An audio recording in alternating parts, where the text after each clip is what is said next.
Like so many of you, I used to suffer from insomnia no matter what I did, couldn't sleep. Well, I got to tell you, MyPillow.com, that has been my lifeline. MyPillow, yes, the best pillow ever made, the MyPillow mattress topper. And I'm telling you, the MyPillow Giza Dream Sheets, wow, just the most comfortable sheets you've ever slept in. They are amazing, ultra soft, breathable, yet extremely durable. It is the best cotton available. Only a small place on earth creates this kind of softness, and MyPillow.com found it. Right now, you buy one set, you get another set free, plus free shipping. Just use the promo code Sean7. All right, promo code Sean7 when you go to MyPillow.com, the Sean Hannity Square. You click on it, you get one pair of Giza Dream Sheets, you get another one free, plus free shipping. And also, they have all the other great discounts on other MyPillow products. Go to MyPillow.com, the Sean Hannity Square, Sean7. Call 800-919-6090, and you'll start getting the sleep you deserve. Finally, the special counsel investigated a number of links or contacts between the Trump campaign officials and individuals connected with the Russian government during the 2016 presidential campaign. After reviewing these contacts, the special counsel did not find any conspiracy to violate U.S. law involving Russian-linked persons and any persons associated with the Trump campaign. So that's the bottom line. After nearly 2 years of investigation, thousands of subpoenas, hundreds of warrants, and witness interviews, the special counsel confirmed that the Russian government sponsored efforts to illegally interfere with the 2016 presidential election, but did not find that the Trump campaign or other Americans colluded in those efforts. All right, that was the Attorney General in his press conference with Rod Rosenstein there as well earlier today. And from the Mueller report, the investigation did not establish members of the Trump campaign conspired or coordinated with the Russian government in its election interference activities. I earlier read the statement from the president's attorneys, Jay Sekulow and Rudy Giuliani. One of them joins me right now, Jay Sekulow, also the chief counsel for the American Center for Law and Justice. I read the whole thing. I suffered through it because it was monotonous. Yeah. Why don't I just let you explain your take on it at this point, because you couldn't cooperate any more than you did. Even Mueller acknowledged that they had pretty much all the answers they needed. To me, this is now dead, except for Congress needing to cling on to something because they hate Trump so psychotically. Well, you heard Congressman Nadler's press conference. I mean, it was deflated. They are deflated. The fact of the matter is the basis upon which this inquiry began was allegations of collusion or conspiracy between the Russian government and Russian agents and members of the Trump campaign and the Trump campaign. And everybody found there were no such activities. None. That was the conclusion. No collusion. Then with obstruction. They go through 200 pages of recitations of law and fact to conclude that they can't make a determination that the president, in fact, violated the law. That's what it says. And I'm interested to watch some of the spin on some of these networks, but the truth of the matter, that's what it says. And therefore, they make no conclusion except to say that we're not saying the president violated the law. Well, if he didn't violate the law, then guess what this is? A declination letter. If they had an obstruction case, they would have put it forward. They did not. Look, we all know if Mueller had it, he would have run with it. And you're right, it is a declination letter. Now, they come up, though, with their 10 possibilities. And, I actually predicted this last night on TV, that they'd say, well, the president, he hoped that General Flynn wasn't in trouble. He wouldn't get in trouble.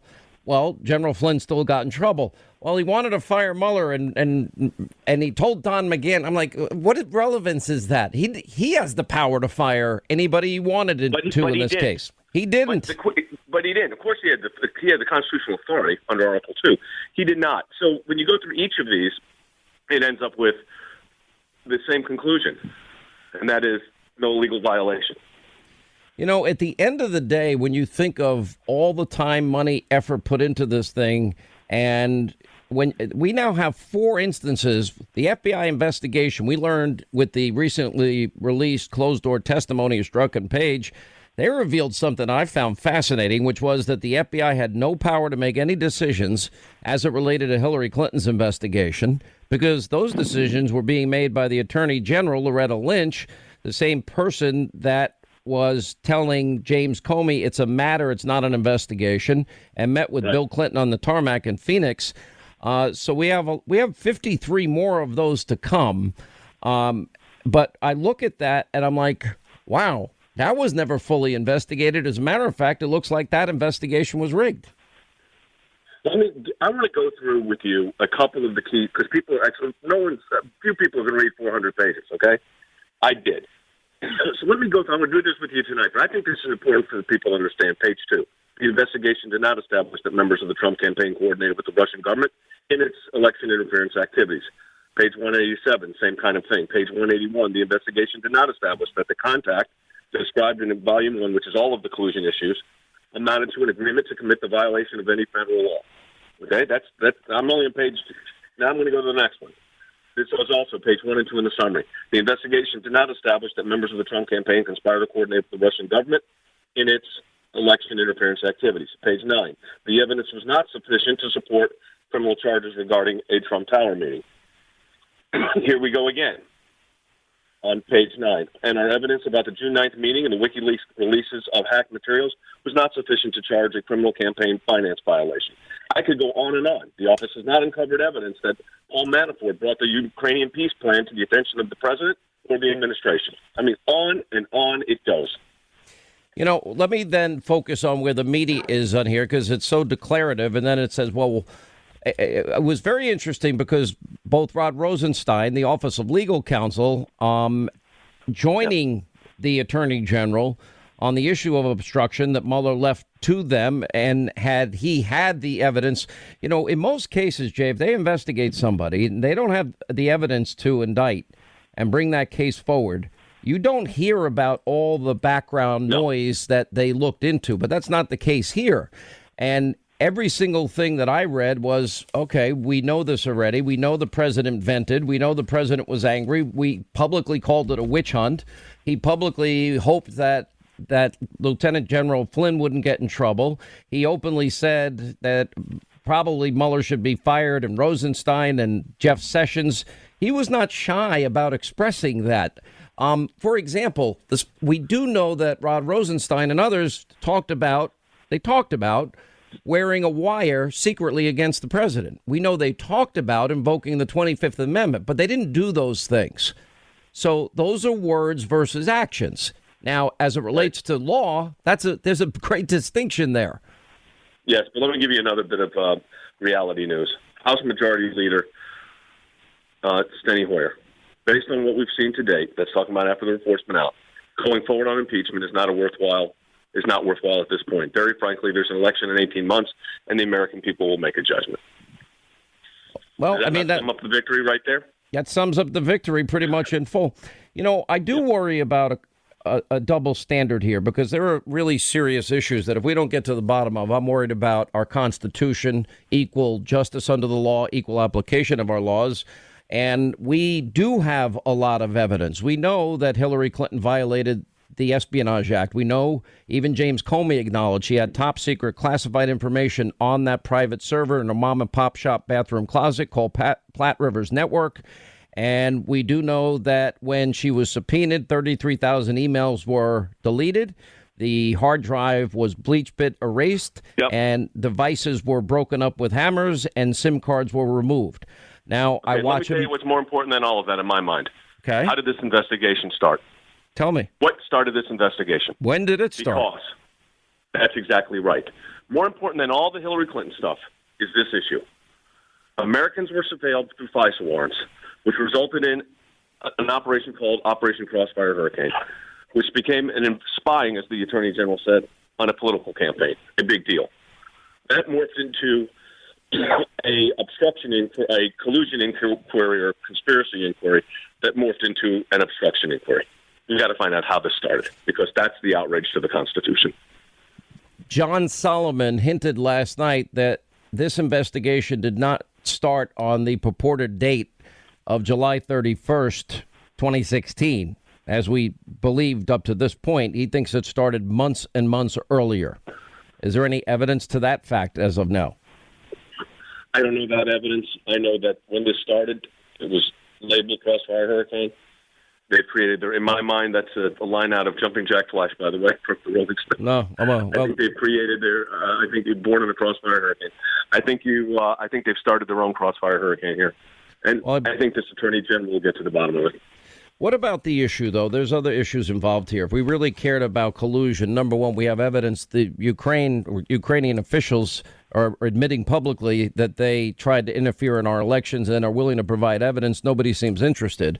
We also have this whole issue of this bought and paid for phony dossier.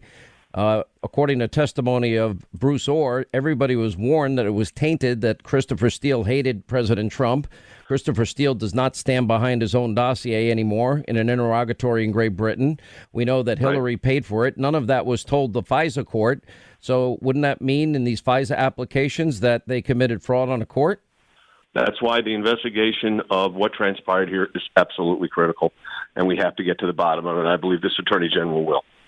Do you believe, as I believe, that the phony Russian dossier was used as the insurance policy to destroy a duly elected president, to attempt to destroy him? I think that was the attempt. It did not. I think there was insurance policies in place on multiple fronts that were not cashed in, so to speak. But, Sean, I think it raises a very serious legal issue as to what really is at stake here. And what's really at stake here is something horrible happened. No other president should have to go through this ever again, period. This would be, having followed this case, which 99.9% of the media went in one direction, and they lied every night for 2.5 years, collusion, Russia. Well, now we've had the fourth confirmation that there never was any Trump-Russia collusion. We had the 9-month FBI report, the House Intel report, the bipartisan Senate report, nothing. Everyone has exonerated the president. But on the other hand, we do see a rigged investigation for Hillary with real evidence. We do see that a phony, unverified Russian dossier bought by Clinton using a foreign national with funneled money was used to deny an American citizen his constitutional rights. And it also allowed the opposition party to spy on the Trump campaign during the election, on top of Stefan Halper looking into Papadopoulos and Page and Clovis. Look, this matter has to be investigated significantly, seriously, and with an eye towards what the Constitution requires and mandates. I think Bill Barr, without question, is going to do that. He has said it. He takes spying on a campaign seriously. He said it is a big deal. I think you've seen the leadership from him time and time again over the last several months, and I think we'll continue to see that. Here's what we have outstanding. 53 closed-door testimonies we haven't seen. We also have the Attorney General mentioning that there was spying and that a full investigation into this whole issue will take place. Then we have the Inspector General Horowitz report on FISA abuse. We expect that report in May. Then we have John Uber. He's looking into leaking. We'll get that report. Then we also, the president, in the last interview I had with him, he will make available to the public the FISA applications. He'll also the 302s, the Gang of Eight. All this information will be public. I know a lot based on my sources what we will find out. And there is a real abuse of power here. Knowing the media, and they seem to now be pushing towards either getting his taxes or hanging on to this to the very last moment, and beginning impeachment proceedings, which I think are absurd, but they might. No, they're not. So I want to say something on that, Sean. I mean, Steny Hoyer's statement is not an accident. This is the Democratic majority leader, okay? And based on what we've seen today, going forward on impeachment is not worthwhile at this time. Very frankly, there's an election in 18 months, and the American people will make a judgment. That's about as good as it's going to get from them. I think this issue is dead and done. Yes. In terms of the president. The TV networks are trying to hang in there, but they know it, and it's going very quickly. Yeah. Well, I will say this. I know how hard you worked. I actually think this case was won by not allowing, after all that you turned over and allowing everybody to testify and no executive privilege ever invoked, that, I think that allowing the president to speak to this special counsel with the record of setting up perjury traps would have been a mistake. Well, I wouldn't have let you do that. I wouldn't let anybody else do. I mean, no lawyer worth their salt would have allowed that. All right, Jay Sekulow, attorney for the John. president. Thanks for being with us. We'll see you on Hannity tonight, 9 Eastern. Yep. We have Greg Jarrett's reaction, David Schoen's reaction. We'll take a quick break, come back, we'll continue. Hey kids, be sure and check out SantaCast, the new hilarious holiday podcast with Santa. It's the most wonderful time of the year, but that can be the toughest time of the year for Santa Claus, and this year feels different. Santa feels a little out of the loop, like he's missing something. So he goes straight to the source and starts calling, well, you, the kids from all around the world, to reconnect and find out what you really want out of this holiday season and why. So listen to SantaCast on the iHeartRadio app, on Apple Podcasts, or wherever you get your podcasts. We can talk about the Democrats, and I know this is they're trying to reinvigorate the impeachment push of theirs. I'm going to tell you right now, it's all going to die. Lanny Davis is out there offering Michael Cohen to fill in the redactions in the Mueller report. Didn't they just make a criminal referral the day that Lanny sat behind him when after he'd already been sentenced? Now he has another criminal. What is this guy doing? How many times is he going to, put this guy's life on the line? Maxine Waters, now the big thing is to attack the Attorney General's integrity. Oh, they loved him before. And Democrats, they want to hear from Mueller. They want Mueller to discredit Barr and the Attorney General. You can't get around what this report says. You can't get around four independent investigations coming to the same conclusion. And by the way, the Obama administration spying scandal just got a lot worse because the Mueller report concludes that Carter Page was innocent. So that means they're in more trouble.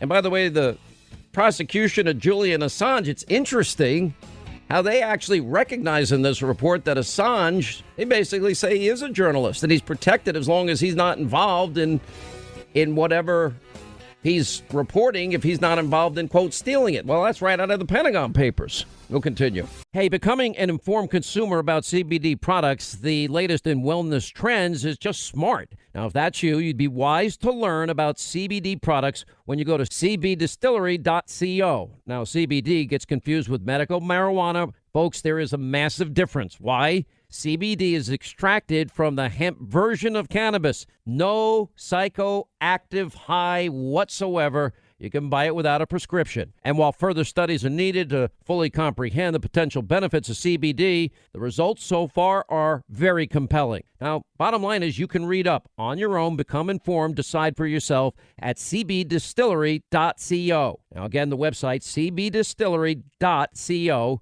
So to recap, if you're into wellness and like reading about what's trending and how it can impact you and your life, you'd be wise to read up on CBD products. And the smart place to start is cbdistillery.co. That's cbdistillery.co. One more time, cbdistillery.co. All right, 25 till the top of the hour, 22 months.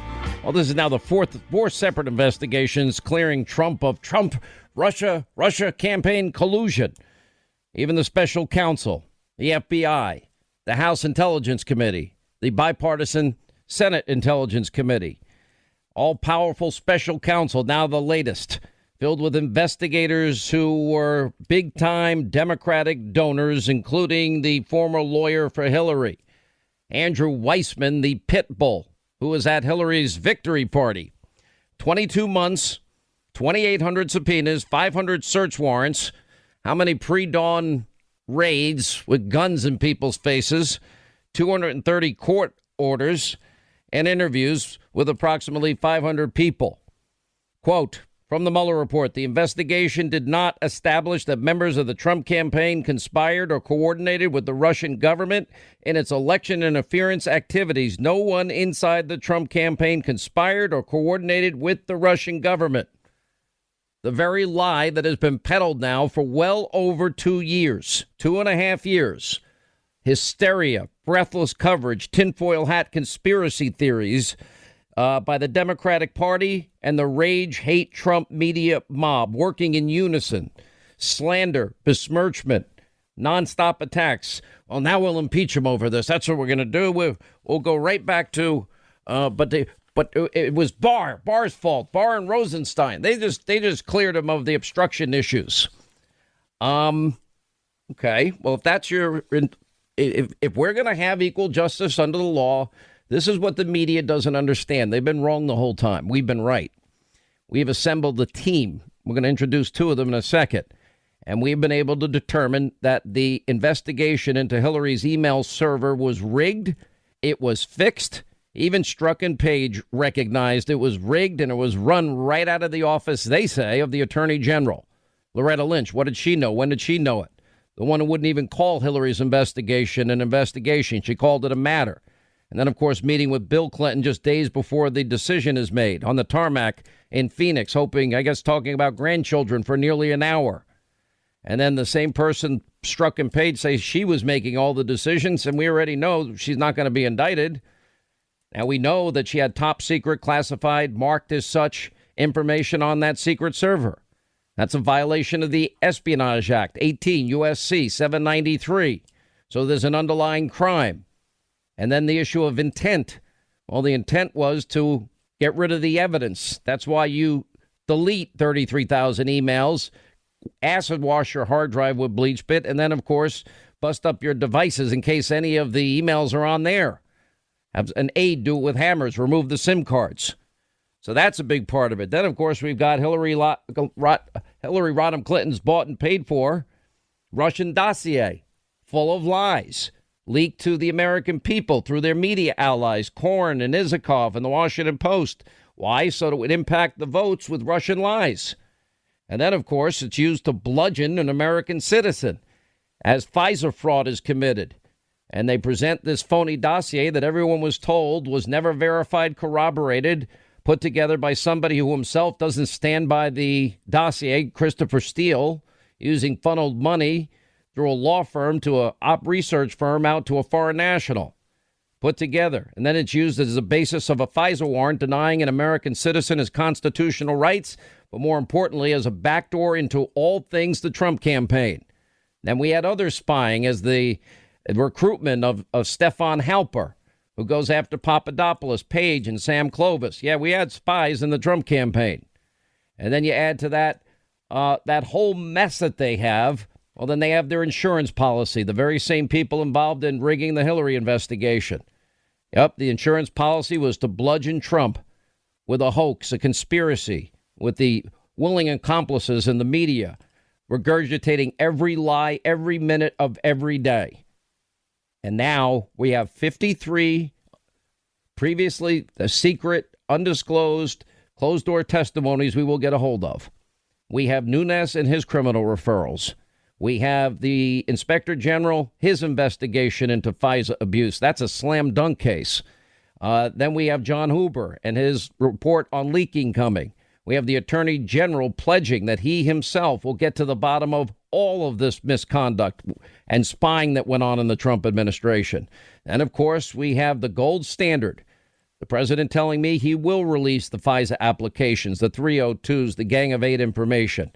Basically an illicit scheme to clear Hillary Clinton and frame Donald Trump, the Russia hoax. Greg Jarrett is with us. That's the name of his -- best-selling book. He's been proven right all along, as well as David Schoen, criminal defense, civil liberties attorney. I actually read the whole thing today, and I'm reading this stuff on the obstruction part, and I'm thinking, boy, if you have to stretch this far, that Donald Trump got mad and wanted at times to fire Rosenstein, Sessions, and Mueller, but didn't do it. How do you, it's just like they wanted to tape the president secretly. They didn't do it, but they said it. They wanted to invoke the 25th Amendment. They said it. They didn't do it. So they want to say he obstructed on something that he thought about or discussed doing, but didn't do. Can that ever rise to the level of obstruction? Greg Jarrett. No, absolutely. I mean, we are not the thought police. We are not the discussion police. Our democracy and the criminal code says you have to engage in overt acts. And obstruction of justice is a very specific statute. It says you must prove a corrupt purpose. What is that? It identifies the 5 things that constitute a corrupt purpose: a lie, threat, bribe, concealing evidence, or destroying documents. Now, that report found that Trump committed none of those things, which is why there was insufficient evidence to prove obstruction. And on collusion, yes, I've read the entire report myself. All Mueller had to do was read my book, and in fact, the section on collusion looks like it comes right out of my book. I've never read such an exculpatory document. So foursquare, the president did nothing wrong, but that will not, Sean, stop Democrats and the media from howling impeachment at the top of their lungs. And I warn them, if they proceed with that, they do so at their own political risk. It will backfire. Well, it's a dead issue with the American people. That I can tell you. I mean, if Mueller had it, he would have brought it. And, you know, it was a declarative statement. You know, either if you have the evidence, you're either going to indict or you don't. And if you don't, usually you don't hear about the evidence because it wasn't rising to the occasion. In this case, David, it's very different, I guess, because it's the president, right?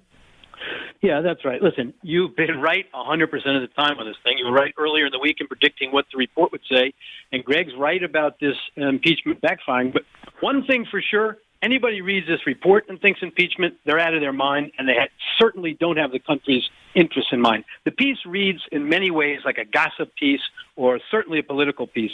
Never before do you see a decision not to prosecute couched in these terms. Well, we would say if we had evidence for sure that he didn't commit a crime, and we're not saying that. That's absolute nonsense. But you knew when he picked the team, when Mueller picked the team that he did, that they were political animals, rabid anti-Trumpers, and that they would put disparaging remarks in there to justify themselves and for the press and Congress to pick up on.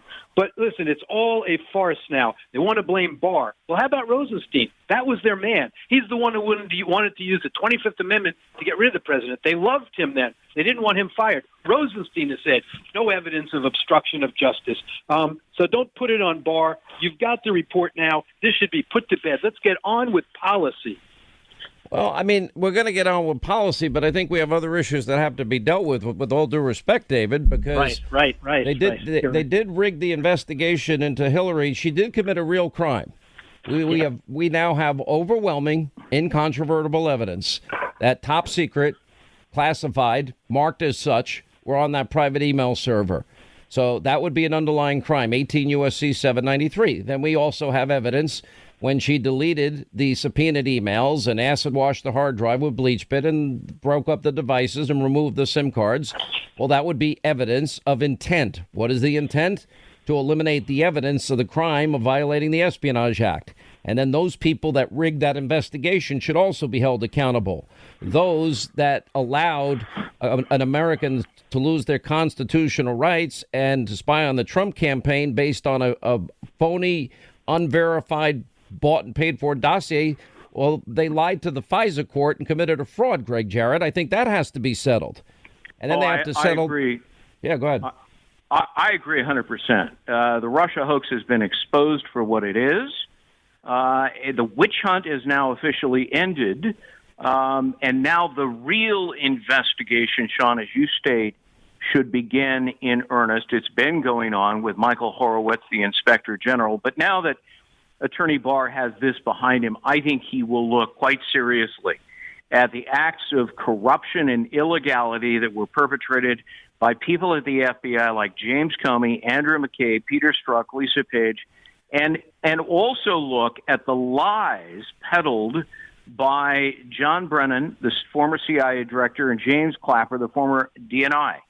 And they were also in on this hoax. Brennan began working on the Russia collusion hoax beginning at the end of 2015 throughout 2016. Well, this is funny you're saying this, because now everybody is saying, and even Giuliani said, and others have been saying, this started way before the official start date of July 31st. John Solomon said it last night on TV with us, Greg. And so what does that mean? When did it start?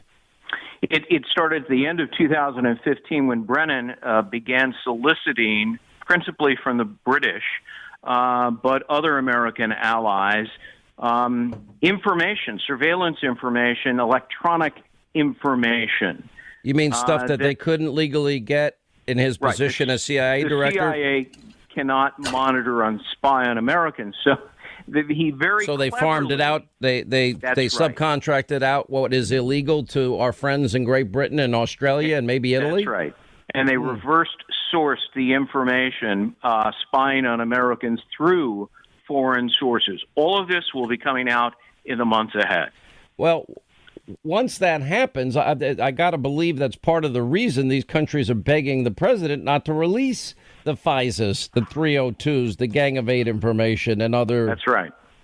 Because you're convinced it'll expose our allies as doing the work for our intelligence community that is illegal for them to do themselves?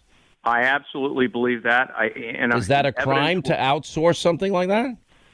If your true purpose was to spy on Americans, absolutely it's a crime. What about the 350% increase in unmaskings that took place in 2016, an election year? Also a crime. It's a crime to unmask the name of someone without a legitimate purpose, and then it's an additional felony to leak it to the media. And that's part of the criminal referral by Radcliffe and Nunes and Meadows and others. And that's going to be explosive when that comes out. And think about the perversion of the FISA court process. They should be livid, and the American people should have gotten real eye-opening on how secretive that process is and how dangerous it is. The only thing I would modify about what Greg said is, I believe one witch hunt has ended. I don't think the witch hunt has ended. This Jerry Nadler is absolutely out of his mind. Remember, he's hired 2 investigators now who've written treatises on how badly they hate President Trump and why he should be impeached and committed obstruction of justice without any evidence and without the law on their side. So I'm afraid, the press is picking up on everything as we knew they would. So today they're going to be talking about the president said, this is going to ruin my presidency, having Mueller appointed. And then if you read the report, what he went on to say was, every time they tie a president up with this kind of thing, policy gets lost, it ruins the presidency. Look at what this president has accomplished, especially in the area of foreign affairs, notwithstanding having both arms tied behind his back, being under the gun in the media every single day. Now he's exonerated in this report, and you have another witch hunt starting with Jerry Nadler and the rest of his crew in Congress. It's horrible. Well, I think it's horrible, but I also think once we get to the real investigation, everything's going to boomerang back, and they've got themselves a lot of problems here. Well, you're on a winning streak. Let's keep it up. I will take a quick break. We'll come back, and we'll have more of our coverage. We're going to replay Bob Barr, William Barr, rather, not Bob, at the top of the hour. If you missed him this morning at 9:30, and then we'll have more of our coverage continuing, because what he said and the way he described it was very powerful, which is why so many liberals right now are clamoring that he get fired. Hello, I'm John. And I'm Josh. And we're the hosts of Serious Rap, a new weekly hip-hop podcast premiering on iHeartRadio. Me and John have been friends for over 20 years. Every week we get together to talk about hip-hop, life, politics, whatever comes to mind. But let me ask you, if you had to play one episode or one segment of Serious Rap to get a new listener to understand, like, oh, this is what these guys are about, this is what their show is like, which one would you pick? Maybe the one where we pitch ourselves as the next host for the AVN Awards. Adult video news? Newsletter? Yeah. Do they still send out newsletters for porn? Yeah, I call them the Porn Awards. Yes. God. So, if you are interested in hearing that kind of crazy stuff, conspiracy theories, strip club stories, porn awards, mixed in with a little hip-hop, then we're the podcast for you. Come on. So, yeah, when you can, check out Serious Rap premiering on the iHeartRadio network, the iHeartRadio app, Apple Podcasts, or wherever you get podcasts. Glad you're with us. News Roundup Information Overload Hour. Look, a lot of you working, a lot of you busy. 9:30, the Attorney General with Rod Rosenstein with him, and of course with consultation of the special counsel and the Office of Independent Counsel. They made the decision because there's no evidence that rises to any level of obstruction. Many of you missed it. I want you to hear it in full And this is the Attorney General Barr from earlier today. The special counsel's report states that his, quote, investigation did not establish that members of the Trump campaign conspired or coordinated with the Russian government in its election interference activities. I am sure that all Americans share my concern about the efforts of the Russian government to interfere in our presidential election. As the special counsel report makes clear, the Russian government sought to interfere in our election process. But thanks to the special counsel's thorough investigation, we now know that the Russian operatives who perpetrated these schemes did not have the cooperation of President Trump or the Trump campaign, or the knowing assistance of any other American for that matter. That is something that all Americans can and should be grateful to have confirmed. First, the report details efforts by the Internet Research Agency, a Russian company with close ties to the Russian government, to sow social discord among American voters through disinformation and social media operations. Following a thorough investigation of this disinformation campaign, the special counsel brought charges in federal court against several Russian nationals and entities for their respective roles in this scheme. Those charges remain pending, and the individual defendants remain at large. But the special counsel found no evidence that any American, including anyone associated with the Trump campaign, conspired or coordinated with the Russian government or the IRA. Another way, the special counsel found no collusion by any Americans in IRA's illegal activities. Second, the report details efforts by the Russian military officials associated with the GRU, the Russian Military Intelligence Organization, to hack into computers and steal documents and emails from individuals associated with the Democratic Party and Hillary Clinton's campaign.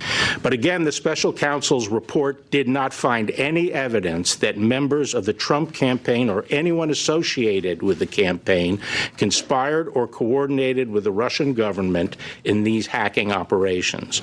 In other words, there was no evidence of the Trump campaign collusion with the Russian government's hacking. The special counsel's investigation also examined Russian efforts to publish stolen emails and documents on the internet. The special counsel found that after the GRU disseminated some of the stolen documents to entities that it controlled, DC Leaks and Guccifer 2, the GRU transferred some of the stolen materials to WikiLeaks for publication. WikiLeaks then made a series of document dumps. The special counsel also investigated whether any member or affiliate of the Trump campaign encouraged or otherwise played a role in these dissemination efforts. Under applicable law, publication of these types of material would not be criminal unless the publisher also participated in the underlying hacking conspiracy. After finding no underlying collusion with Russia,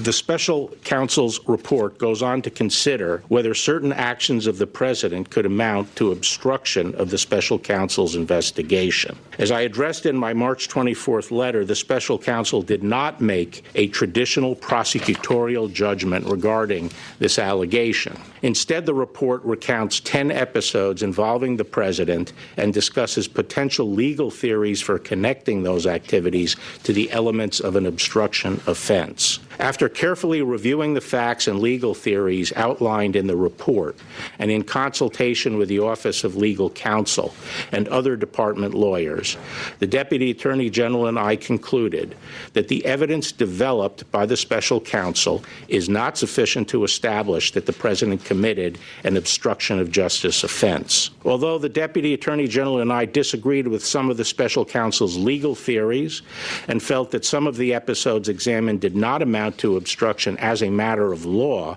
we did not rely solely on that in making our decision. Instead, we accepted the special counsel's legal framework for purposes of our analysis and evaluated the evidence as presented by the special counsel in reaching our conclusions. In assessing the president's actions discussed in the report, it is important to bear in mind the context. President Trump faced an unprecedented situation situation. As he entered into office and sought to perform his responsibilities as president, federal agents and prosecutors were scrutinizing his conduct before and after taking office and the conduct of some of his associates. At the same time, there was relentless speculation in the news media about the president's personal culpability. Yet, as he said from the beginning, there was in fact no collusion. And as the special counsel's report acknowledges, there is substantial evidence to show that the president was frustrated and angered by his sincere belief that the investigation was undermining his presidency, propelled by his political opponents, and fueled by illegal leaks.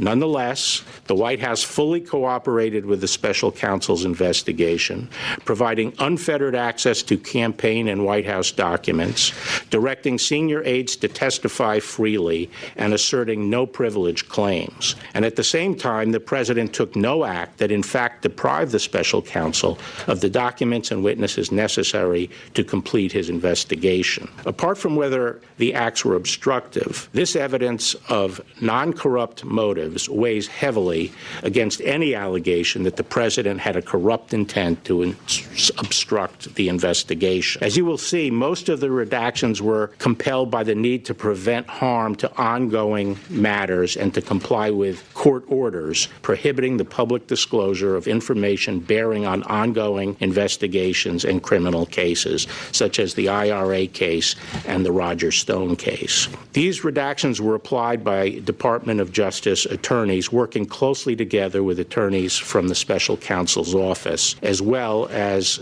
the intelligence community, and prosecutors are handling the ongoing cases. The redactions are their work product. No redactions done by anybody outside this group. There were no redactions done by anybody outside this group. No one outside this group proposed any redactions, and no one outside the department has seen the unredacted report, with the exception of certain sections that were made available to IC, the intelligence community, for their advice on protecting intelligence sources and methods. Consistent with longstanding executive branch practice, the decision whether to assert executive privilege over any portion of the report rested with the President of the United States. Because the White House had voluntarily cooperated with the special counsel, significant portions of the report contained material over which the President could have asserted privilege, and he would have been well within his rights to do so. Following my March 29th letter, the Office of the White House Counsel requested the opportunity to review the redacted version of the report in order to advise the President on the potential invocation of privilege, which is consistent with longstanding practice. Following that review, the President confirmed that in the interest of transparency and full disclosure to the American people, he would not assert privilege over the special counsel's report. Accordingly, the public report I am releasing today contains redactions only for the 4 categories that I previously outlined, and no material has been redacted based on executive privilege. In addition, earlier this week, the President's personal counsel requested and was given the opportunity to read a final version of the redacted report before it was publicly released. That request was consistent with the practice followed under the Ethics in Government Act, which permitted individuals named in a report prepared by an independent counsel the opportunity to read the report before publication. The President's personal lawyers were not permitted to make and did not request any redactions. In addition to making the redacted report public, we are also working with Congress to accommodate their legitimate oversight interests with respect to the special counsel's investigation. We have been consulting with Chairman Graham and Chairman Nadler through this process, and we will continue to do so. Given the limited nature of the redactions, I believe that the publicly released report will allow every American to understand the results of the special counsel's investigation. Nevertheless, in an effort to accommodate congressional requests, we will make available, subject to appropriate safeguards, to a bipartisan group of leaders from several congressional committees, a version of the report with all redactions removed, except those relating to grand jury information. Thus, these members of Congress will be able to see all of the redacted material for themselves, with the limited exception of that which, by law, cannot be shared. I believe that this accommodation, together with my upcoming testimony before the Senate and House Judiciary Committees, will satisfy any need Congress has for information regarding the special counsel's investigation. All right, that was the Attorney General. This is 9:30 this morning as he broke the news. We've now read through this report. We'll have more on the other side. A huge Hannity tonight, 9 Eastern on the Fox News Channel. Quick break, right back. We'll continue. The Hannity podcast is out now. If you want honest golf talk and entertainment, you'll love my show full of powerful opinions, captivating interviews, and the best instruction to improve your golf game. I'm Hank Haney, and I've coached for over 43 years, taught over 200 touring professionals, and worked with the absolute best of the best. I've also been recognized as one of golf's top 50 worldwide personalities and been elected to the World Golf Teachers Hall of Fame. I'll discuss the biggest storylines in golf and beyond and give you the real breakdown. I guarantee you this, nobody prepares facts, data, and tells it like it is more than me. You'll also hear from some of the top names in golf, sports, and entertainment while we deliver unfiltered opinions, witty conversation, and lively debates that are sure to make you think. iHeartRadio is #1 for podcasts, and it's easy to see why. Listen and follow on Apple Podcasts or on the iHeartRadio app or wherever you listen to podcasts. As we continue with Attorney General Barr's comments from earlier this morning as he laid out why there's nothing to indict, no obstruction, and no collusion, whether you like it or not, in the liberal media. Mr. Attorney General, we don't have the report in hand, so could you explain for us the special counsel's articulated reason for not reaching a decision on obstruction of justice, and if it had anything to do with the department's long-standing guidance on not indicting a sitting president, and you say you disagreed with some of his legal theories. What did you disagree with him on? I'd leave it to his description in the report, the special counsel's own articulation of why he did not want to make a determination as to whether or not there was an obstruction offense. But I will say that when we met with him, Deputy Attorney General Rosenstein and I met with him along with Ed O'Callahan, who is the principal associate deputy. On March 5th, we specifically asked him about the OLC opinion and whether or not he was taking the position that he would have found a crime but for the existence of the OLC opinion. And he made it very clear several times that that was not his position. He was not saying that but for the OLC opinion he would have found a crime. He made it clear that he had not made the determination that there was a crime. Given that, why did you and Mr. Rosenstein feel the need you had to take it to the next step to conclude that there was no crime, especially given that DOJ policy? Well, the very prosecutorial function and all our powers as prosecutors, including the power to convene grand juries and the compulsory process that's involved there, is for one purpose and one purpose only. It's determine yes or no. Was alleged conduct criminal or not criminal? That is our responsibility, and that's why we have the tools we have. And we don't go through this process just to collect information and throw it out to the public. We collect this information. We use that compulsory process for the purpose of making that decision. And because the special counsel did not make that decision, we felt the department had to. And that was a decision by me and the Deputy Attorney General.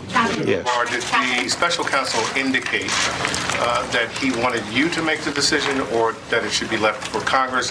And also, how do you respond to criticism you're receiving from congressional Democrats that you're acting more as an attorney for the president rather than as the chief law enforcement officer? Well, Special Counsel Mueller did not indicate that his purpose was to leave the decision to Congress. I hope that was not his view, since we don't convene grand juries and conduct criminal investigations for that purpose. He did not. I didn't talk to him directly about the fact that we were making the decision, but I am told that his reaction to that was that it was my prerogative as Attorney General to make that decision. Your Democrats in Congress have asked for Robert Mueller himself to testify. Robert Mueller remains a Justice Department employee as of this moment. Will you permit him to testify publicly to Congress? I have no objection to Bob Mueller personally testifying. Mr. Attorney General, it's not the Democrats who have questioned some of the process here. A Republican-appointed judge on Tuesday said you have, quote, created an environment that has caused a significant part of the American public to be concerned about these redactions. You clear the president on obstruction. The president is fundraising off of your comments about spying. And here you have remarks that are quite generous to the president, including acknowledging his feelings and his emotions. So what do you say to people on both sides of the aisle who are concerned that you are trying to protect the president? Well, actually, the statements about his sincere beliefs are recognized in the report, that there was substantial evidence for that. So I'm not sure what your basis is for saying that I'm being generous to the president. You face an unprecedented situation. It just seems like there's a lot of effort to go out of your way to acknowledge how this. Well, is there another precedent for it? No, but it's unusual. Okay, so unprecedented is an accurate description, isn't it? Yes. Eric? There's a lot of public interest in the absence of the special counsel and members of his team. Was he invited to join you up on the podium? Why is he not here? This is his report, obviously, that you're talking about today. No, it's not. It's a report he did for me as the Attorney General. He is required under the regulation to provide me with a confidential report. I'm here to discuss my response to that report and my decision, entirely discretionary, to make it public, since these reports are not supposed to be made public. That's what I'm here to discuss. All right, quick break. Right back. We'll continue. Then we'll have a debate on the other side of it. Danielle McLaughlin and Jonathan Gillum. And with respect to the breaking New York Times story about the White House and Justice Department, the only collusion here is colluding on This is collusion. By the way, in case you're wondering, what does collusion look like? It looks like the Attorney General briefing, the Attorney General's lawyers briefing the President before Congress or the public. Here's a different theory, is that he spent the last 20 years watching Fox News, and he's become a real Trump supporter. And he's like everyone else in the Trump administration. I was asked if there's another explanation. Yeah. Okay, with the other explanation. But I mean, I'm not saying it's the explanation. I just think, if you look at his behavior, it is not that of a geriatric. It is that of a partisan. And although we thought going into it that he's deeply conservative as well, that he was very close to Trump, that he was going to be a lackey of the president, it turns out that this Attorney General is. He was under oath. He said he wasn't going to talk about the report till it comes out. So I think people are confused, at best confused. Why would you come out and talk about a document and shape perspective on a document that nobody has been able to see? What has changed in a week? The president is the subject of the investigation, and honestly, I've never heard of such a thing. It's a complete breach of precedent. It's a breach of common sense, and indeed, it makes Trump look blatantly guilty.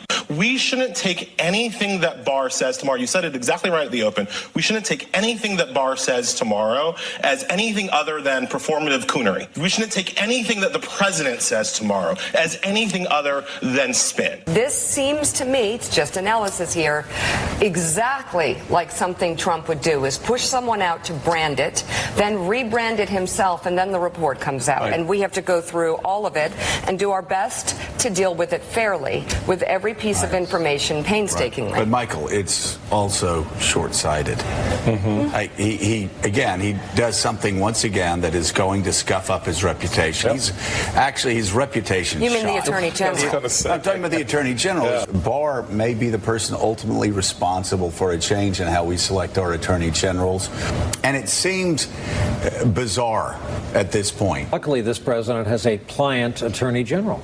Clearly, and a very amped up, jacked up message operation. Sean Hannity said 2 years ago that Richard Nixon wouldn't have had to resign if he'd had Fox News. Actually, I think Geraldo said it to Sean Hannity, and they chuckled. That might be true, because this conduct is as sort of impeachable looking, if you put it in a time capsule, as Nixon's conduct. But what Nixon didn't have was an overdrive sort of social media, we now know aided and abetted by Russian trolls, and a news network dedicated to amplifying what is a very subjective read of a report that, in the end, if it exonerates them, why are they so upset by all the details? All right, there you have it. More of the media meltdown.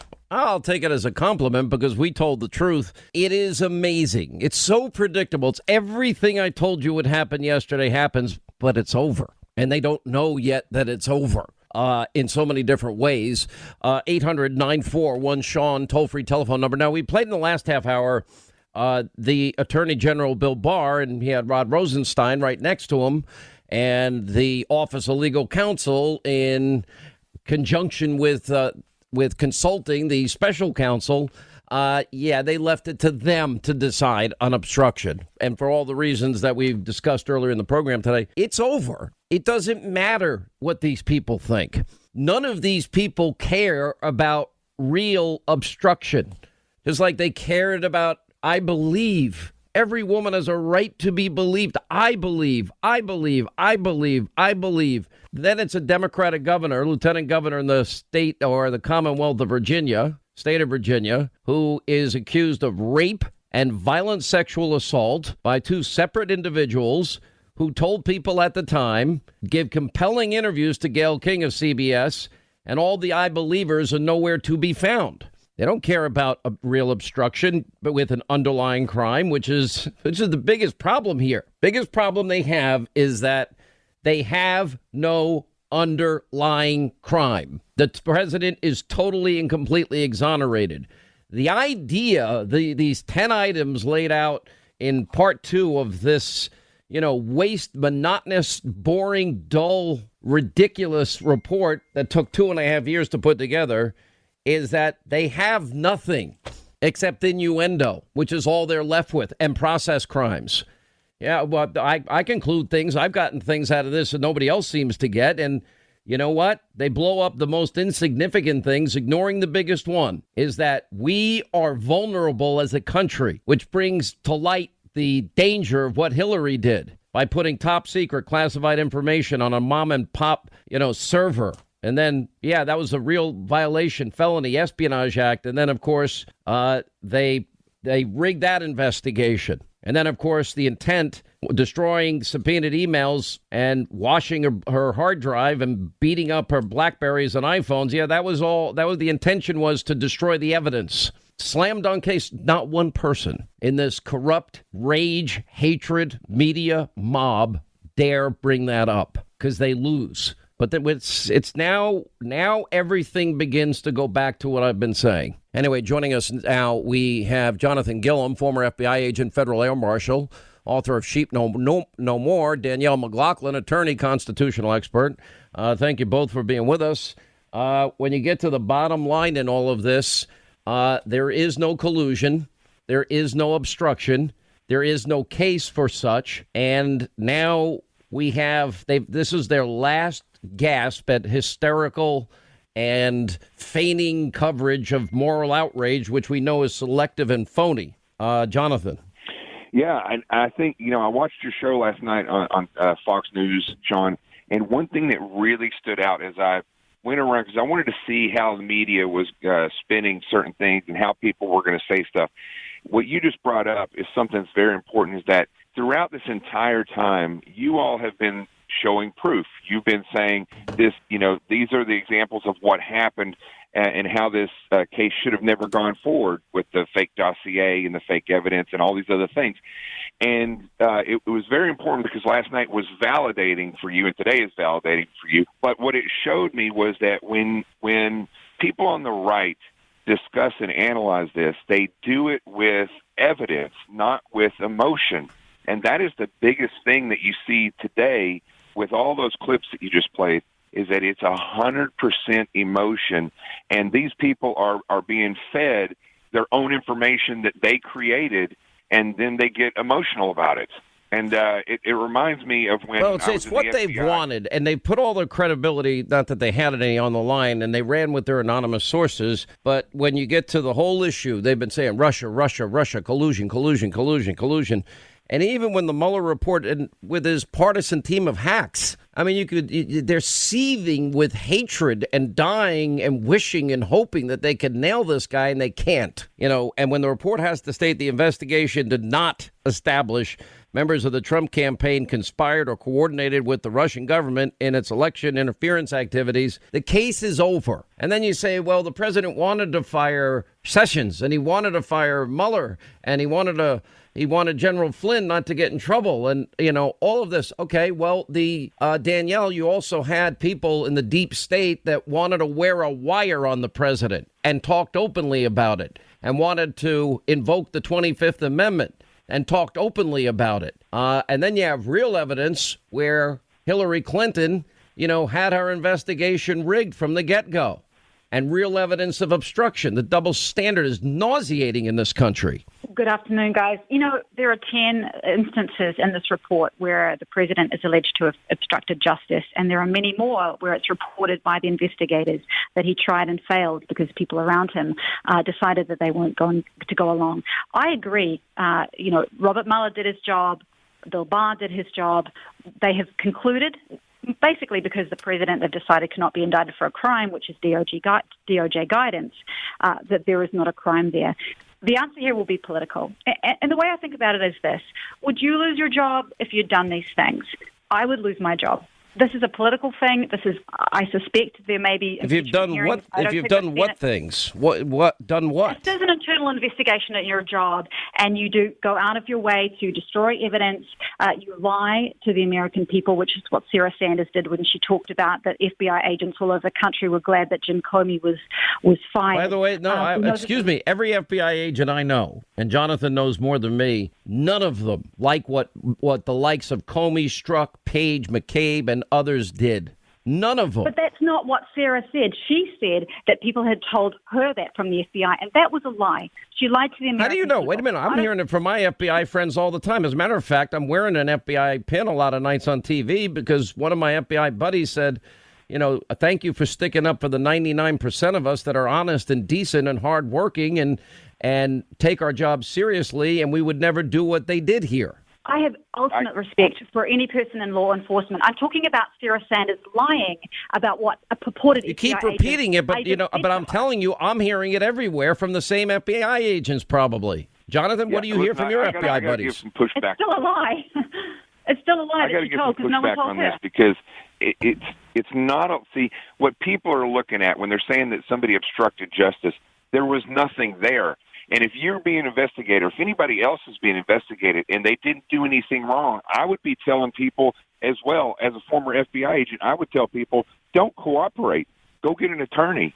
If somebody's trying to prove you guilty of something that you didn't do and they're fabricating evidence and the entire case is hinging on fake evidence, I would say get an attorney, don't cooperate. And then if you get a chance to go out into the media and stand up for yourself, I would say do that. And that is exactly what the Trump administration did. There's no obstruction of justice because there was no justice. How can you obstruct a fake investigation? There is a difference between not cooperating and actively obstructing an investigation. Why would you cooperate with a fake investigation? Why would you cooperate with a fake investigation? If you were conducting an investigation as an agent and you knew that someone was trying to tell people to lie, was destroying evidence, was telling people to lie on other accounts, would you go after that person for obstructing your investigation? Danielle, I would never investigate somebody unless, and this is the way the FBI works, unless we have probable cause to believe that they're guilty. And in this case, there was no probable cause. It was a fake piece of evidence that was paid for by political operatives. I would never have brought that investigation forward. Danielle? We know about Papadopoulos. We know about the Australian ambassador. We know about the fact that somebody connected to that campaign knew that Russia had hacked the DNC and there was damaging information on Hillary Clinton. That is probable cause. You cannot have foreign interference in an election. And I want to say this again. I accept the report, as all Americans should. They did not find criminal wrongdoing. This will become a political process, and who knows what's going to happen. We saw what happened with Bill Clinton. Newt Gingrich got over his skis. He went too hard, and the Republicans lost the House. So Democrats are going to have to decide what they do. But when I see this stuff in writing, I just think if I had a job and I did all this stuff, and I'm thinking about people at home, would you keep your job or not?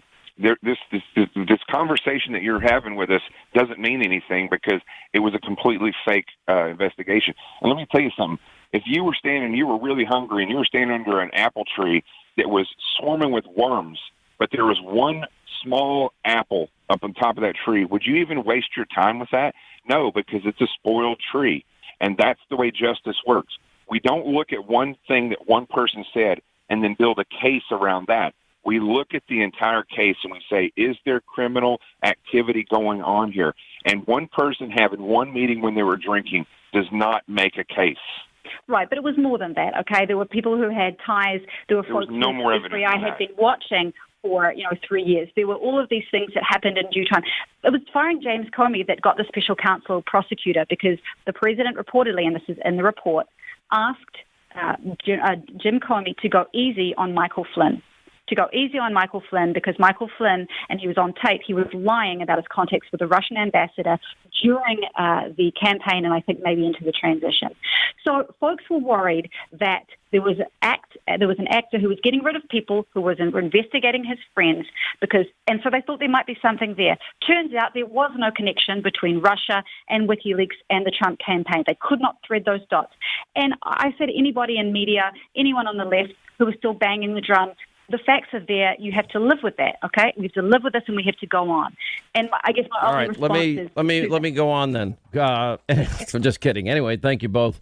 We're going to lay this all out tonight because this, and they're so predictable, the media. This is going to be fun because they can't handle the truth at all. They can't admit they're wrong ever. All right, that's going to wrap things up for today. Full coverage of the Mueller report tonight. Jay Sekulow, the great one, Mark Levin, Sarah Sanders, Devin Nunes, Sarah Gregg, Ken Starr, Alan Dershowitz. Also, the media freakout. We've got it all covered. And what's to come? We look into the future. They're out of Mueller-Trump collusion coverage. It's over. They lost. Good things don't always happen by default. Sometimes, the good is found in the daily choices we make.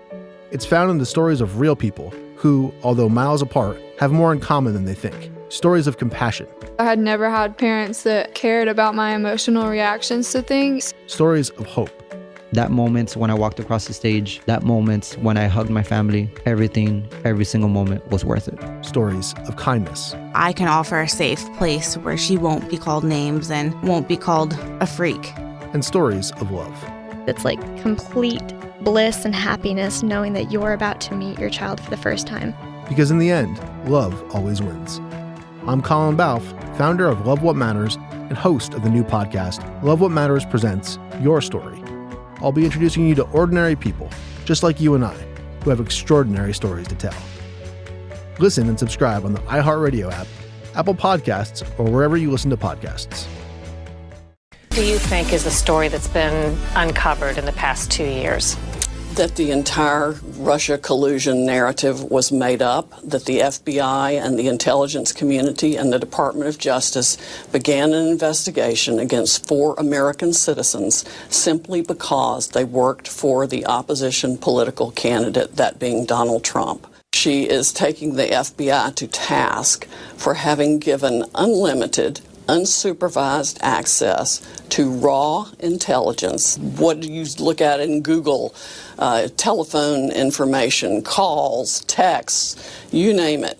Everything, every nightmare anybody has of information being collected by Big Brother.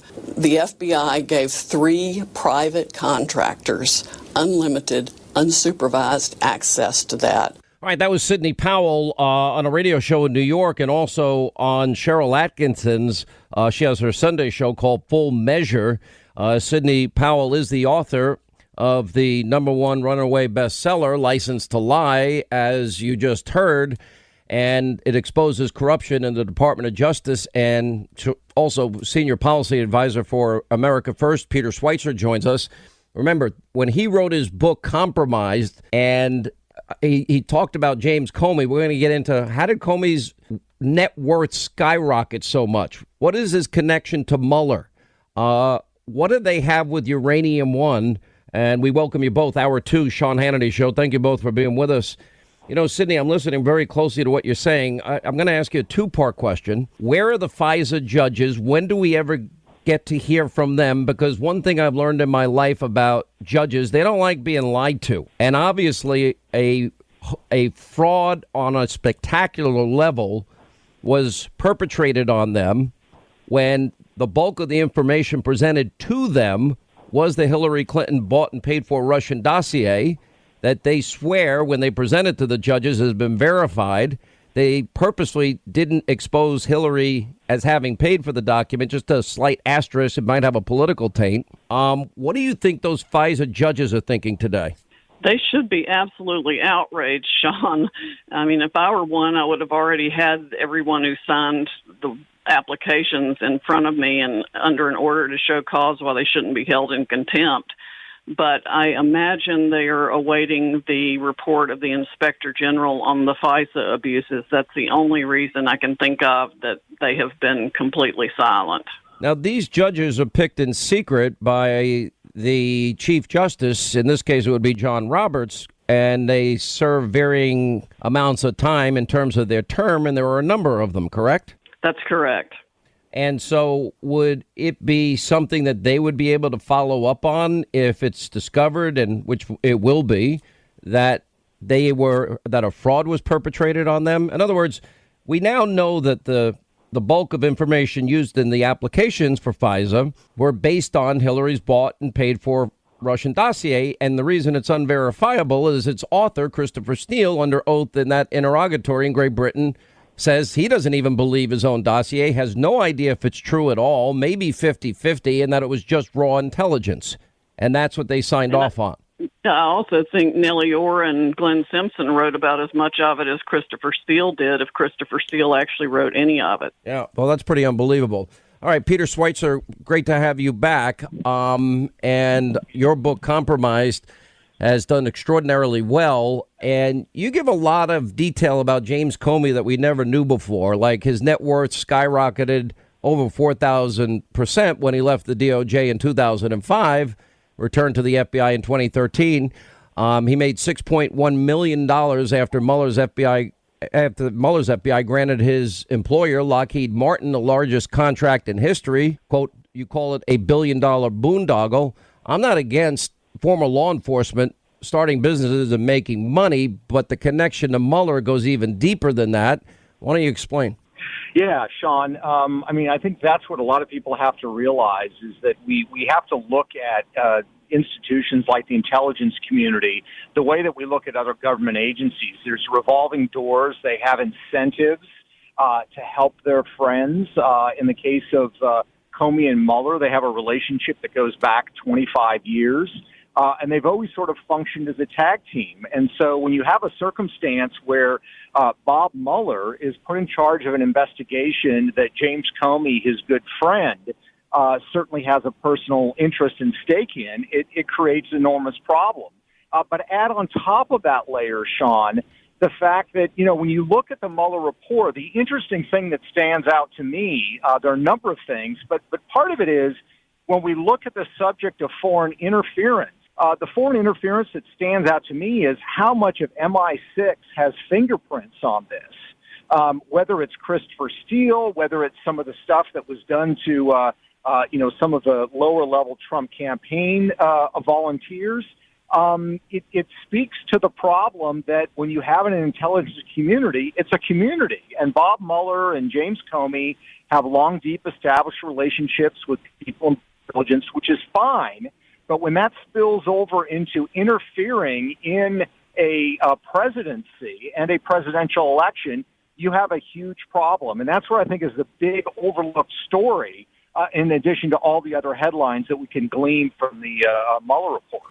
What you're really saying is, and this now is coming up more and more and more, especially, and we'll have John Solomon coming up at the bottom of the hour, but there is more and more evidence, and I'm hearing a lot more chatter from my sources, that the official start date of this Russia witch hunt was not July 31st. It was not based on Papadopoulos, who was being spied upon and tasked to spy on Papadopoulos and Carter Page and Sam Clovis, that it started well before that, probably in February the same year of 2016, and that some of this might be related to some of our allies and outsourcing of intelligence methods. In other words, using methods that would be illegal for our intelligence officials to use. Again, I want to put this caveat in, though. You know, we have the premier law enforcement agency known as the FBI in the entire world, 99.9%. The same with our intelligence agents. 99.9% would never abuse the powerful tools that we give them. We're talking about that tiny 0.1%, the upper echelon that abused their power here. But did they outsource to foreign countries or task our allies with doing things for them that they knew they couldn't do because it's illegal here? In other words, spy on Americans. No, I think you're right, I'm pretty Sean. sure the answer to that's yes, but I think your percentage is a little bit high, Sean. I think we've got probably a 20% problem in a lot of the agencies. Well, that scares me, because if you're talking about the tools of intelligence, it was Chuck Schumer who probably famously said that, you know, you screw with the Intelligence Committee, they're going to get you 10 ways on Sunday. Right. Well, I mean, what do you think the percentage is, Peter Schweitzer?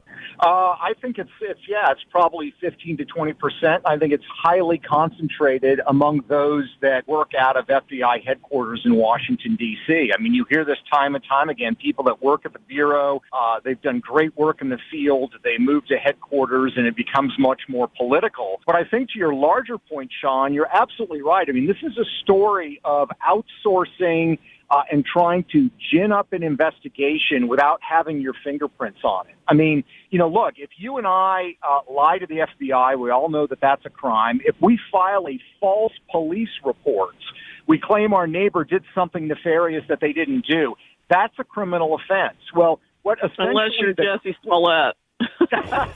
Right.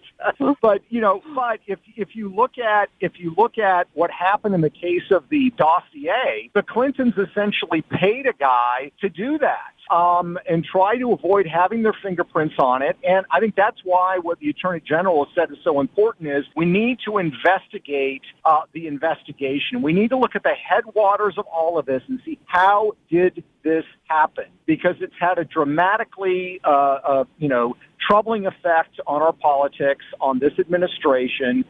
And if you don't deal with this, this is going to become standard operating procedure in American politics. And I don't think anybody wants that. Sidney, let me go back to... We need to know who the private contractors are that Comey gave that illegal access to the raw NSA database. That's crucial. One of them's got to be Fusion GPS. There are a lot of indicators for that. One of them may very well be CrowdStrike, the group that also reviewed the DNC server and is heavily Clinton connected. Sidney, let me go back to the Mueller report from yesterday.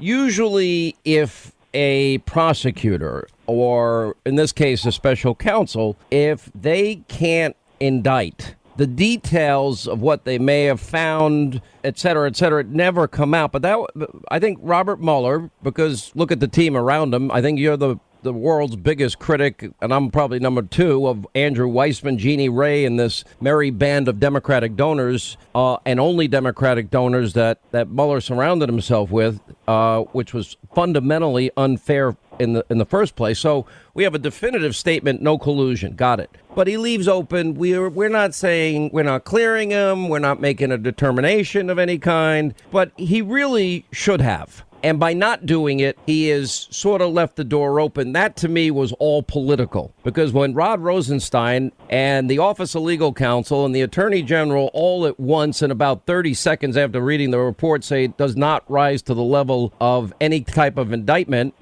then Mueller did all of that. And by the way, all the things he listed were stupid. Do you agree? Totally. This is textbook Andrew Weissman smear tactic and throwing red meat to the Democrats to fuel their resistance and impeachment efforts, or whatever trouble they want to cause for the next 18 months. That's absolutthis all it is. Remember, let me pick it up right there. I want to pick it up there. I mean, if it doesn't rise to the level of an indictable offense, then this information is meaningless. We'll get to that more with Sidney Powell, Peter Schweitzer on the other side.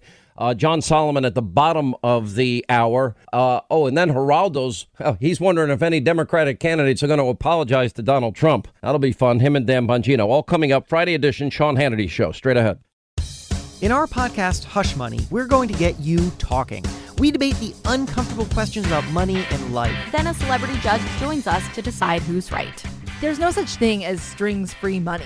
There are some archaic laws right now that it's traditions that men should pay, women will do the reach, the fake reach. You know, money is one of those things that people like to ignore. You can binge all the episodes now on Apple Podcasts, the iHeartRadio app, or wherever you get your podcasts. All right, as we continue, Sidney Powell, author of License to Lie, Peter Schweitzer, author of the book Compromised. Thank you both for being with us. I want to go back, Sidney, to the second part of the Mueller report. He doesn't make a determination, just lays out the facts. Basically, all he's saying is Donald Trump publicly talked about firing Mueller, Rosenstein, Jeff Sessions, and he hoped and was praying that General Flynn didn't get in a lot of trouble. Okay, that's called freedom of speech. He didn't do or act any way on any of these issues, just like the deep state officials that were talking about secretly taping the president or invoking the 25th Amendment. They only talked about it. They didn't do it. So it's not a crime. It's not obstruction. Hillary Clinton's case was obstruction with real intent with an underlying real crime. So Mueller put it in there. Why? To throw red meat to the Democrats. It's Mr. Weissman's report. I call it the Weissman report, not the Mueller report. I guarantee you Mr. Mueller didn't write this. I'd be surprised if he even read the whole thing. Maybe he edited a word here and there, but this is textbook Andrew Weissman. It's a smear campaign. It's throwing red meat to the Democrats to fuel the resistance and whatever impeachment and other havoc they want to wreak for the next 18 months to continue the harassment of the president. That's absolutely all it is. There isn't a single case or statute in the obstruction section would warrant an obstruction prosecution. In fact, on page 9, I think it is, they even flag it as potentially relevant obstruction statute. That is a huge red flag right there that they have absolutely That's a great catch. I actually picked up on that as I was reading it. I actually read through the whole thing, believe it or not. There has to be an underlying crime and there has to be intent. Hillary did violate the Espionage Act. It is irrefutable. The evidence is overwhelming and incontrovertible, and we know that that investigation was rigged. We know the intent when she deleted the subpoenaed emails and cleaned up the hard drive with bleach pit and busted up the devices was to destroy evidence in that case. That is, you're a former prosecutor. Is not that a slam dunk obstruction case? Yes, one of the stunning things about the report is the obstruction of justice legal analysis. If only anything like that had been applied to Hillary Clinton's concrete actions in destroying her BlackBerries, having her hard drive bleach-fitted, and completely wiped out, and destroying all the emails after they'd been subpoenaed. All of that conduct was actual obstruction of justice and destruction of evidence. Nothing they talk about in the report as respecting President Trump just the opposite. Was obstruction in any way, shape, or form. Last word, Peter Schweitzer. Look, all that they're left with after all the claims at the beginning of 2017 that there was massive collusion and cooperation, we're left now with them essentially saying that there were some meetings and there was some contact between Trump campaign officials and Russians. If that is where it's left, the Clinton team has far deeper ties, far closer relationships with those same Russian entities. And I think Sidney talked about it earlier. It's really the double standard that everybody is fed up with. If you want to have a consistent standard, a hard standard, apply it to Trump, apply it to Clinton, that's great, that's fine. I think that's a good thing. But that's not what's happening, and that's why people look at this and believe the process has a lack of credibility. Exit question, yes or no answer. Will people be indicted, Sidney? Yes. Peter? Yes. 3 yeses. All right, thank you both. Peter Schweitzer, Sidney Powell, we appreciate your insight as always. When we come back, John Solomon, well, he's breaking big news next week. He'll give us a preview. Do you feel like this public-facing document by Robert Mueller in his office today correctly and aptly explains why those investigations were started and whether the predicate was sound? I think it does. I think it validates the decisions that we made, certainly in July of 2016, to start the initial Russia-focused investigation. And then, of course, the decisions that we made in May of 2017 to include the president in that investigation personally. As you know, Rachel, the FBI the standard for predication to open an investigation in the FBI is an articulable, factual basis to believe that a threat to national security might exist or that a federal crime might have been committed. We have been saying as much as we can publicly in the last few months that those are the reasons, looking at the facts that we had before us, that we opened the case on President Trump in May of 2017. The Mueller report today, this redacted version of the report that we got, essentially tries to address the controversy a little bit over what it would take to get a FISA warrant on somebody for which you have to prove to the court that somebody may be acting as a foreign agent. That's right. Versus no prosecutorial decision to charge that person as a foreign agent. Right. Tell us about that distinction. Sure. So the standard is the FISA. You have to prove to the FISA court that not a preponderance of evidence. I see this essentially as a roadmap for prosecutors after the president has left office or for the Judiciary Committee while the president is still in office to essentially pursue those charges in a trial after he's no longer president or in impeachment proceedings while he's in Congress. I think otherwise you wouldn't go to the lengths that they go to in order to explain the president's state of mind. Is that how you read it? It's absolutely how I read it. You know, the Bob Mueller that I know, the Bob Mueller that I worked for many years, is not a guy who's going to write a report that contradicts existing DOJ policy. So he's not going to write a report that says the president should be indicted, knowing that that's not a possibility under the current policy. But what Director Mueller has done here is he's provided an avalanche of facts that clearly indicate obstructive activity on the part of the president. He calls it out plainly in 10 different sections in that volume 2 of the report, and he lays out why he believes in many of those cases the intent is present, why he believes that the nexus to the contemplated or ongoing matter is present. So the analysis is extraordinary. The scope is incredibly damning for the president. Nothing you just heard from former FBI Deputy Director Andrew McCabe is accurate. It's not accurate on the law. It's not the interpretation of what the special counsel said and did. It was a political document. Sure. Did he point out, well, Congress, you can take this and run with it if you want. And by the way, good luck to anybody that thinks that. Missing the fundamental issues, no Russia collusion at all. And for a guy that is under his own criminal investigation here and likely up to his eyeballs in more legal trouble to make those comments and for him to make those suggestions, all it does is reaffirm everything that we have known and know about the deep state. Remember, he was there when all the talk about, let's secretly spy on the president. Let's invoke the 25th Amendment. It was the deputy director at the time, Andrew McCabe, that allowed the FISA warrant to be based on unverified, uncorroborated, Hillary bought and paid for Russian lies because of his and others' disdain for all things Trump. And remember, when Page and Strzok were texting back and forth and they're talking about Andy and they're talking about the insurance policy, that's the same Andy. On the media side of it, I mean, as I mentioned earlier, this hope we might be able to resuscitate this. It's not going to work. And the avalanche we've been talking about is coming. John Solomon next week is going to break huge news, as he has since March of 2017, when this all began for us. He joins us now. He's the executive director of The Hill, investigative reporter. And John, is there anything I just said about my analysis about McCabe that's wrong? No, it's fascinating to me as you've watched the last 2 months as Democrats have tried to sustain the now disproven collusion narrative. They've had to turn to less and less credible people. Who did the Democrats call as their first witness when they had their first hearing on Trump? They called a convicted liar, Michael Cohen. And what did he do? He gave more inaccurate testimony. Last night, what did the networks that have tried to sustain a false narrative do? They turned to Andrew McCabe, a now confirmed liar who's facing prosecution for that lie.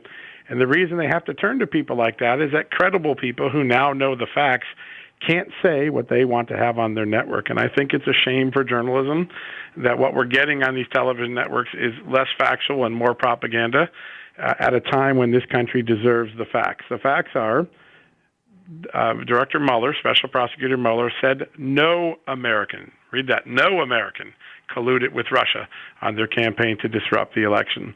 That is a fact. It is now not in dispute, and anything Andrew McCabe says can't undercut that finding. So I think we're in a period now where we're actually in fantasy land. Responsible networks should acknowledge where the factual case stands and start embracing it and explaining it to the American people. There are lots of important issues to be resolved, but pretending there's still a collusion fantasy is not doing anyone any good. Well, I don't think they can let it go. I think it is that ingrained in, it's really now a psychosis that exists. And it's so fascinating because they just want to double down. But what they're going to end up doing is just, slowly, gradually moving on to, maybe the memorandum of understanding between Cummings and Maxine Waters and the cowardly Adam Schiff. Because one way or another, they're not going to govern the country. They're just going to try and destroy this man as they have from day one. The fact that it's so clear that there was no collusion from the beginning, even the items that are mentioned in the second part of Mueller's report. Okay, yeah, he said publicly, maybe I should fire Mueller and Rosenstein and Sessions, and he didn't hide any of his comments. He had every right to fire Comey. Why that was even brought up is absurd to me. Comey, in his own words, said he could be fired for any reason or no reason at all. Or the idea, well, Don McGahn, he wants to be the hero in all this, and he saved the president from firing Mueller, et cetera, et cetera. I'm like, no, you didn't, because if the president wanted to do it, he would have done it. And knowing Donald Trump as well as I do, he was venting. He was sick of it because he was an innocent man for 2.5 years being persecuted unjustly and was pissed off, rightly so, and screaming it at the top of his lungs, which I can't blame him for. When I wrote my column yesterday, what I said is the Democrats are trying to take the actions of an innocent man trying to defend himself against false allegations and make it look like obstructive behavior. You have a right to defend yourself. If you see people that are conspiring to make a false allegation against you, we do this. We're allowed, when we face a criminal trial, to knock jurors out of voir dire because we don't think they're going to be fair to us. What you see in Donald Trump is that when he's thinking about Mueller, he's like, I don't think he could be fair to me. He just hired 17 Democrats.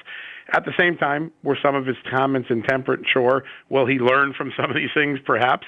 But at the end of the day, to build an obstruction case on when there is no crime, he wasn't obstructing a legitimate criminal investigation. There was no crime. And what he was really doing was trying to defend his presidency and himself from what he ultimately turned out to be truthfully saying, which was there was no collusion. It's really remarkable. I wrote a whole column on it yesterday, and lots of people have commented on it, because when you look at it from the different perspective, would a man obstructing an investigation open up all of his files, his attorney-client privilege files, his executive privilege covered files, and cooperate if he was trying to obstruct? Why didn't he just shut the investigation down? He could have just done that. It was in his power. There's just a lot of things about the obstruction narrative that are absurd when you step back and you take a look at the big picture. I have given my list of things that are coming because this story is hardly over, while the collusion delusion media will remain focused on their phony narrative and never retract, apologize, correct, nor will they pay attention to what is the biggest abuse of power in our country's history. And next week it is going to get dramatically worse for them to the extent that it's possible. Can you give a preview? Sure. Listen, I'm going to talk about a couple of things that I think are going to become new points of discussion, investigation, and concern.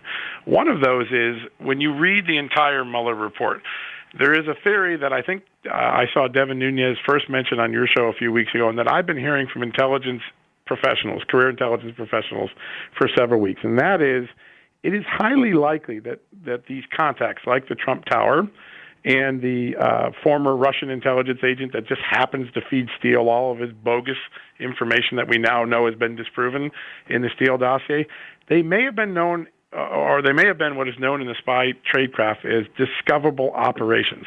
So instead of a secret effort by Russia to influence the election, they used overt people. What do I mean by that? When you interview a former intelligence officer of Russia inside the United States, Everybody in the United States knows he's tied to Russian intelligence. That's not good spy tradecraft if you're trying to keep it secret. When you want to keep it secret, you do what you did with Robert Hanssen for 20 years, where Moscow used cloak and dagger tactics to keep his work secret as a spy.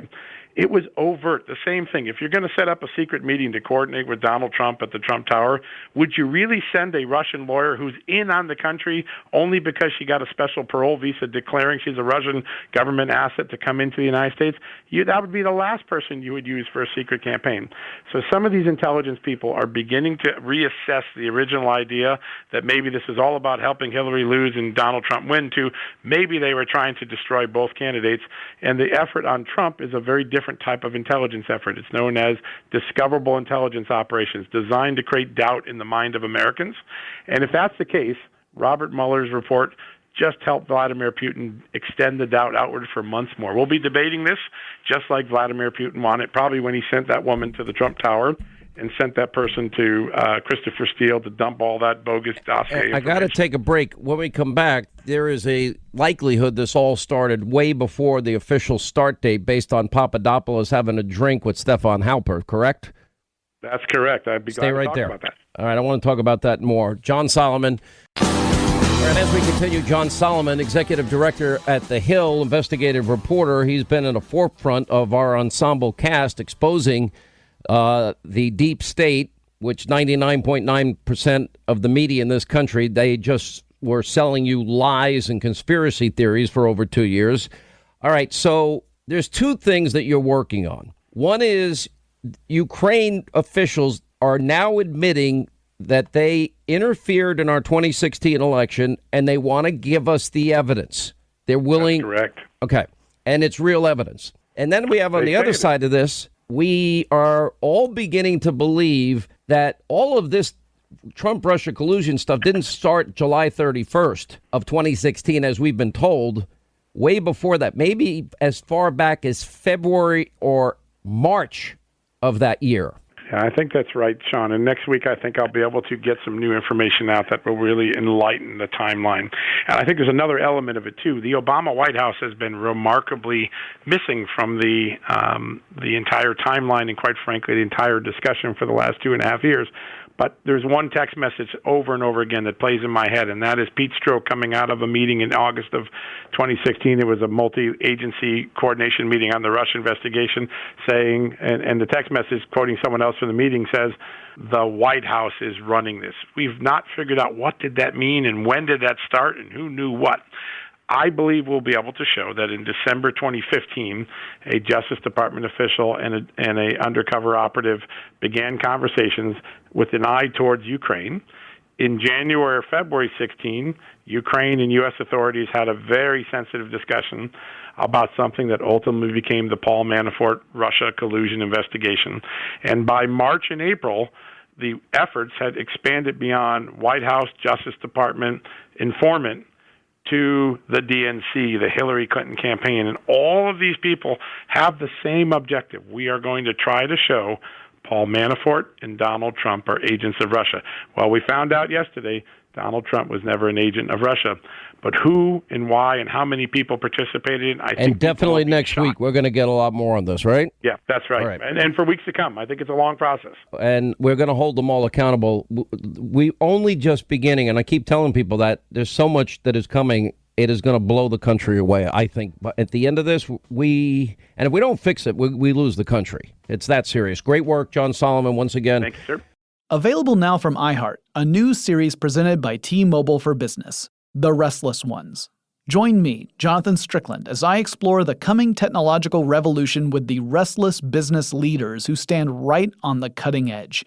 They know there is a better way to get things done, and they are ready, curious, excited for the next technological innovation to unlock their vision of the future.